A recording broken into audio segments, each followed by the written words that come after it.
Hi Prince Street friends, it's Miss Rommel coming to you from my house. I don't live too far from the school. I am in my sunroom right now and I've been working on a lot of fun projects. I hope everybody is safe and healthy and that you're staying sane with all this craziness that's going on in the world around us right now. I've been working on some projects to share with you, and I'm going to try and come to you once a week for the next few weeks until we get back to school, hopefully, and get back to business as usual. So I want to show you my sunroom. This is where I do a lot of my work because of all of the natural light. There's the table that I like to work in, and it goes around. I have a lot of windows.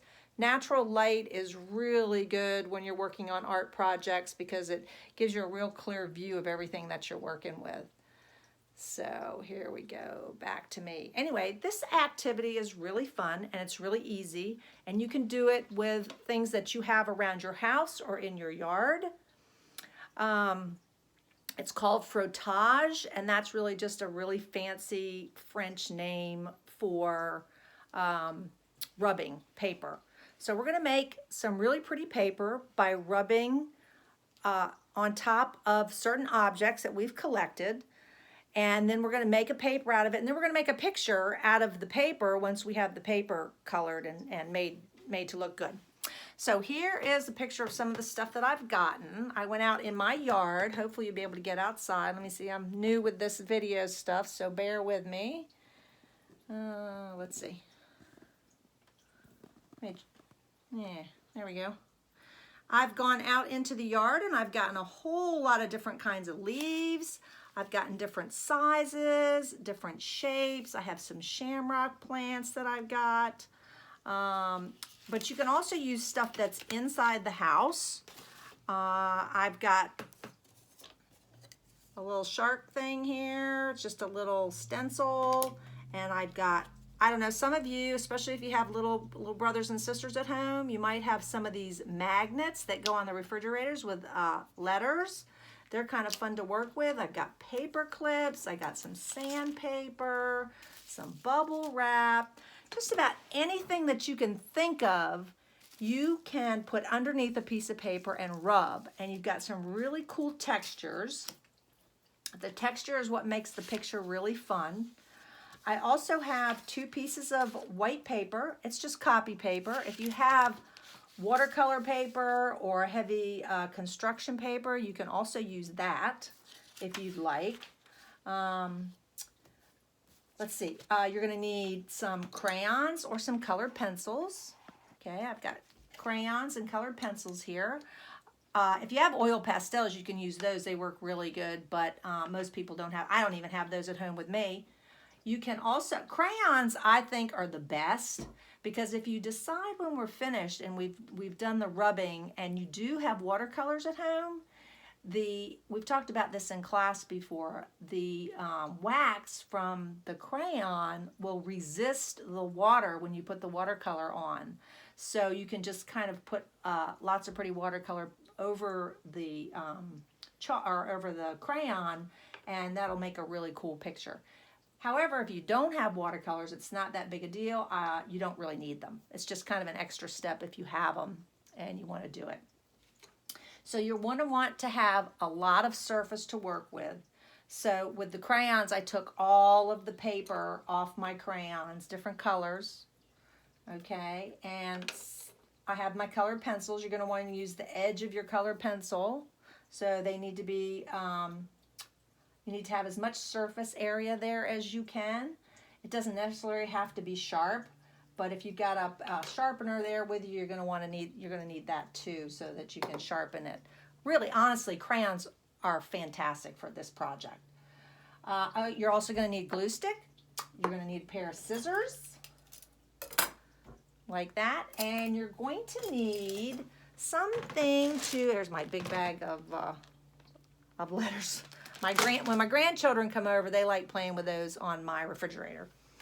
You're also going to need some kind of a box or something to put your picture on once you've done your paper. I've got all kinds of different boxes here. Mine are flattened up because I was getting ready to recycle them. So this is kind of a good project for recycle and reuse too. You can use cereal boxes. Anything that's cardboard that's a little bit it's a little bit firmer that you can actually put your picture on. And what you end up doing is, I'll show you real quick my finished one. There's my finished one. See, once I got my paper done, I made a picture cut out from my paper and then put it on the back of the cardboard, or on the cardboard like that, so it gives me my background for my picture. But we'll get to that later. Okay, so first of all, we've got our 2 pieces of white paper. Now you need to think about what colors you want. I'd like for this to be a happy picture because right now, some of us are probably feeling a little anxious, maybe a little scared with all the COVID stuff that's on the news, and we're worried about some family members maybe that we haven't been able to see. My mom is in a nursing home, and I haven't been able to see her for almost 4 weeks now. So it makes me feel a little bit sad to think about that. So I want to do a happy picture. So try and think of colors that make you feel good. Happy colors for me, it's pinks and purples and yellows and blues. Actually, almost every color makes me feel happy. I stay away from some of the brown colors and black colors, although I do have black in one of mine. So whatever, just try and think of a happy picture that you think you might want to create before you start putting down your objects to rub. All right, so let's go back to our paper over here. I've got my paper out. I have 2 sheets. Mine's just copy paper. And then I have all of my different leaves. I'm going to give us a little bit taller view up here. The one piece of paper I'm going to put aside. That is for, that's what I'm going to rub. But first, my bottom sheet of paper is where I'm going to make my design with my leaves or whatever else I found here. So for the little guys, especially like first grade, maybe kindergarten, maybe even second graders, you don't want to do too many of the leaves on your piece of paper because you're going to have to hold them underneath. So maybe 1 or 2 objects underneath will probably be enough for you. But my older friends, you can really go crazy with your composition if you want to. You can put different things in there. You can put some higher standing objects, maybe some lower standing objects on there as well. So first of all, I'm going to get, and remember, odd numbers are really good when you are working with composition in artwork. 1s, 3s, 5s, 7s, all those numbers. I've got my leaf here. I'm trying to hold my camera and do this at the same time. I want to get that off of there. I didn't want the stem on there because it's really hard when you put your paper on here to get around that stem. So I probably should have taken that stem off before I got started. Anyway, I'm just going to do 1 right now, just for the purpose of showing you guys how it's done. But you could do any number of things. I'm going to put a paper clip. I did a paper clip on my other one. It turned out really good. I've got a lot of different shapes here of leaves. You can try overlapping too a little bit. That gets a little bit tricky because you'll lose the shape inside, and it gets kind of thick when you're doing your rubbing. But let me see. I'm not going to use my letters. They were really hard. I needed 2 hands for that, and I don't have 2 hands right now. Oh, here's a cool. I'm just kind of looking through all my leaves, see what I got going here. I think I might do this one down on the bottom. If you use the back, I've got this one turned over. If you use the back of the leaf, I'm going to turn this over. You can really see the texture more on the back of the leaf. So I think it's kind of nice, except for my shamrock. I'm going to leave that like that. There we go. So I've got my leaves turned over on the back. Then I'm going to put my piece of paper on top like this. Oops, wait a minute.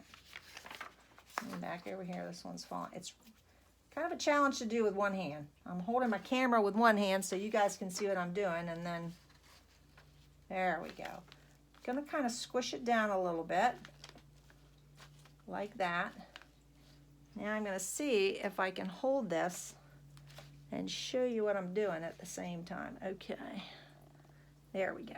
Okay, Now, I'm going to get a black crayon. After I just said I wasn't going to use black, I'm going to use purple. And I'm going to gently rub on top of my leaf, back and forth. And you can see I'm starting to get, let me move it in a little bit closer. You can see I'm starting to get the pattern of the leaf right there. Okay. Let's see here.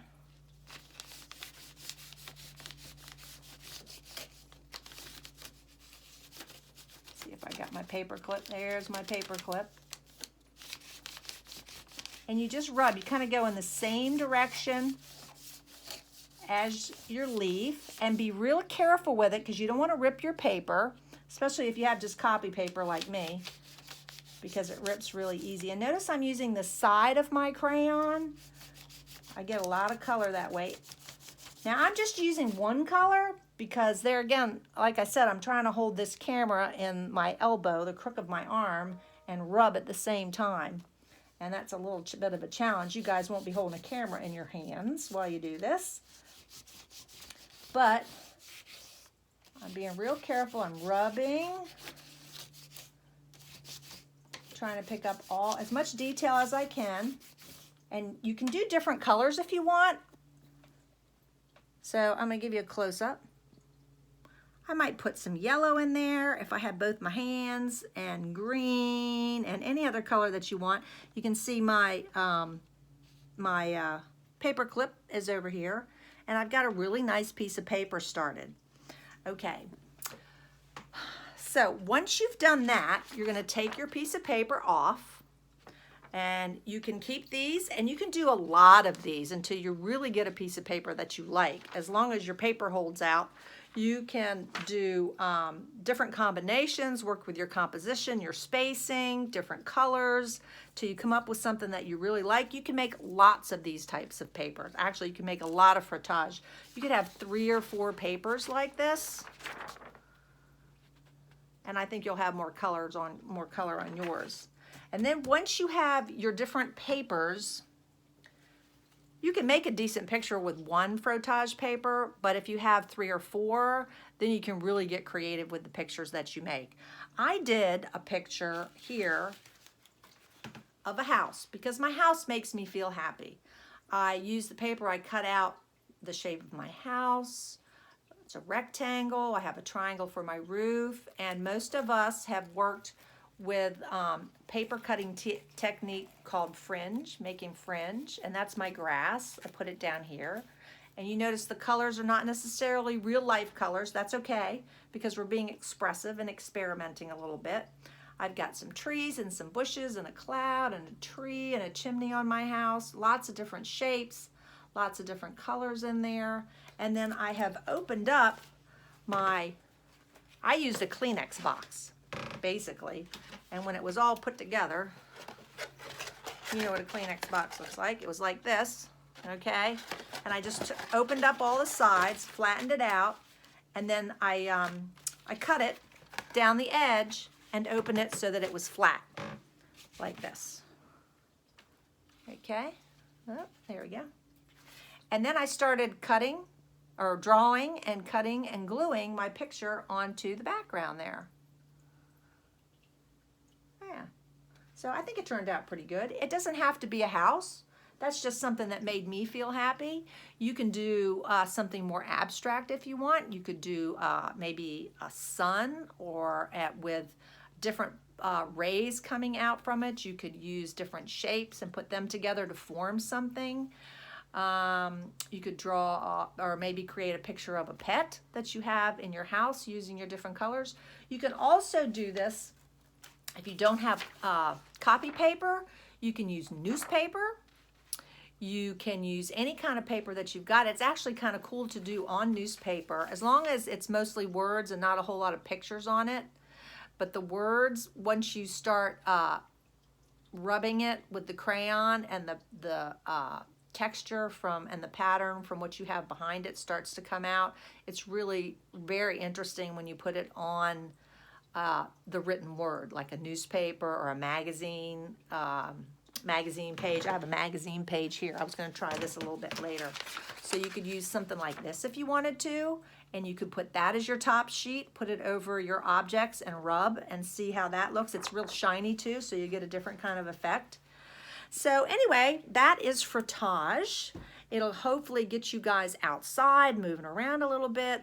It's been beautiful this weekend, and I think we're supposed to have a lot of nice days this week too.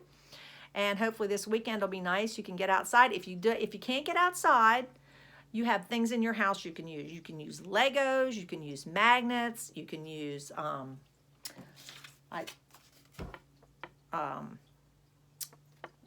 gosh, I can't even remember what it's called right now.